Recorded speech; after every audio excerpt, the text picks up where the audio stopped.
Hey guys, I'm Hallie Kay, and today I'm going to be doing something a little bit different to my last theory video.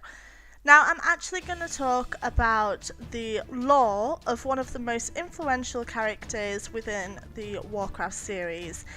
And with the release of the Warcraft movie around a month ago, it made complete sense for Blizzard to finally put in Gul'dan into the Nexus and Heroes of the Storm, and he has been released today. So I thought it would be the perfect time for those people who aren't too sure on the backstory to Gul'dan that I could actually explain it for them. So let's just get straight into it.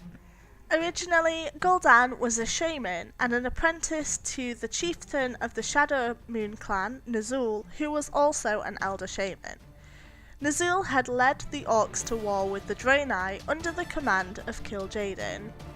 When Ner'zhul could no longer control the elements like a shaman should, he went looking for answers and discovered that Kil'jaeden had manipulated him, and this led to Ner'zhul backing out of this command. Gul'dan witnessed Ner'zhul's discovery and alerted Kil'jaeden of Ner'zhul's findings. Knowing this, Kil'jaeden then offered Gul'dan to join him with the promise of being a master of warlock magic. This was so long as Gul'dan helped keep the orcs under Kil'jaeden's command.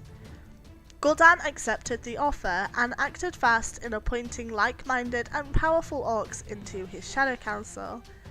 He also taught orcs to master darker magic like necromancy and demonology to replace their lost connection for the elements. To seal the deal between Kil'jaeden and Gul'dan, the clan chieftains were offered to drink upon the blood of Monoroth, which resulted in the creation of the Horde, whereby the orcs became stereotypically bloodthirsty and war-hungry. To test the power of the Horde, Kil'jaeden ordered Gul'dan and the orcs to kill every Draenei on their homeland. This caused the Draenei to be almost extinct, as few survived this slaughter. Gul'dan then used his power to manipulate the election of Black Hand as the new war chief of the Horde to act as a pawn for Gul'dan to control. Gul'dan was then contacted by a questionable sorcerer known as Medivh, who tempted Gul'dan with godhood, which would allow him to conquer Azeroth with the Horde. If he assisted Medivh in opening the dark portal between the two worlds, Azeroth and Draenor, godhood would be his. Of course, Gul'dan gave in to this temptation and accepted, and with the help of his Shadow Council, he opened the Dark Portal, causing what is known as the First War. The godhood that was promised to Gul'dan by Medivh was locked away in the tomb of Sargeras, and Gul'dan had no knowledge of this location. During the First War, it was learnt by the humans that Medivh was a traitor, and a raiding party was sent to his tower to kill him. When Gul'dan learnt of the plans to kill Medivh, he frantically searched Medivh's mind for the team's location. Gul'dan was still searching inside Medivh's mind when he was killed, and this forced Gul'dan into a coma. Whilst in this coma, another orc named Orgrim Doomhammer took control and killed Blackhand. He then gained information of Gul'dan's Shadow Council members and followers and slaughtered them all.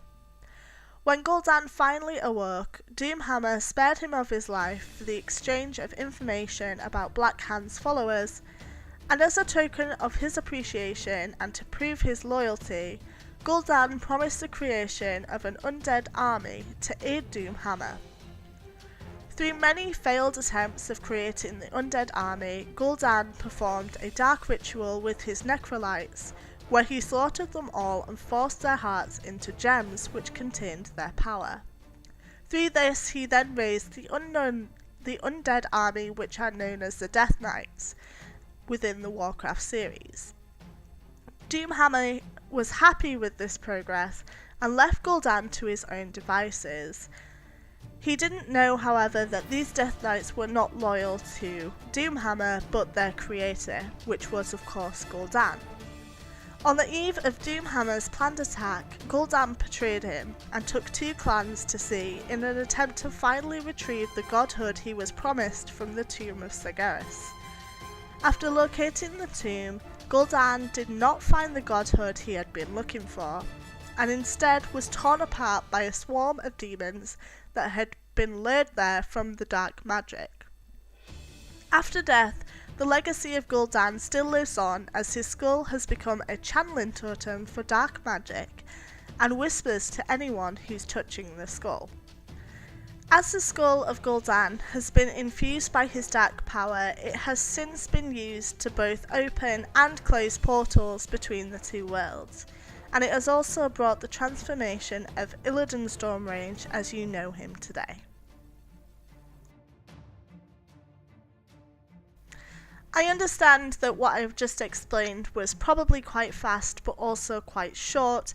I chose not to do this video super in depth, as there are very in-depth videos out there already, and because I was so excited about the Gul'dan release in Heroes of the Storm, I thought this would be like a nice added bonus for those people who don't really know the lore, don't really know the backstory, but doesn't want to get too in depth.